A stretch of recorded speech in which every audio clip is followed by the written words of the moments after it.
BPL 2026 ঢাকার বড় চমক তাসকিনের সাথে দলে নিল বিধ্বংসী দুই ব্যাটার রাইলি রুশো ও জেসন রয়কে। বাংলাদেশ প্রিমিয়ার লিগের নতুন মৌসুমকে সামনে রেখে জমজমাট প্রস্তুতি নিচ্ছে ঢাকা ক্যাপিটালস।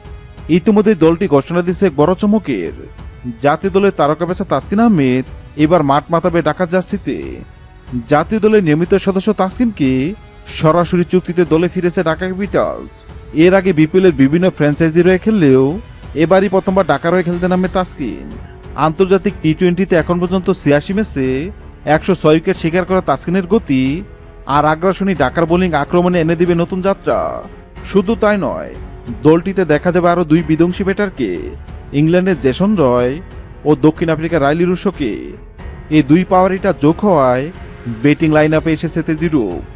এবারে বিপিএল অংশ নেবে 5টি দল: ঢাকা ক্যাপিটাল, চট্টগ্রাম রয়্যালস, রাজশাহী ওয়ারিশ, রংপুর রাইডার্স ও সিলেট টাইটান্স। ড্রাফটের আগে দলগুলো নিজেদের স্কোয়াড সাজানোর কাজে ব্যস্ত। গত আসরে দুর্বার রাজশাহী রয়ে ঢাকা ক্যাপিটালসের বিপক্ষে 7 উইকেট নিয়ে তাসকিন আলোচনায় এসেছিলেন। এবার সেই ঢাকার হয়ে খেলবেন তিনি। তাই ক্রিকেট প্রেমীরা অধীর আগ্রহে অপেক্ষা করছেন তার দুর্দান্ত পারফরমেন্স দেখার জন্য। হ্যাঁ দর্শক, বিপিএল 2026-এ আপনার পছন্দের দল কোনটি অবশ্যই কমেন্ট করে জানাবেন। ভিডিওটি ভালো লাগলে লাইক দিবেন এবং সাবস্ক্রাইব করে আমাদের চ্যানেলের সঙ্গে থাকবেন। ভিডিওটি দেখার জন্য আপনাকে অসংখ্য ধন্যবাদ।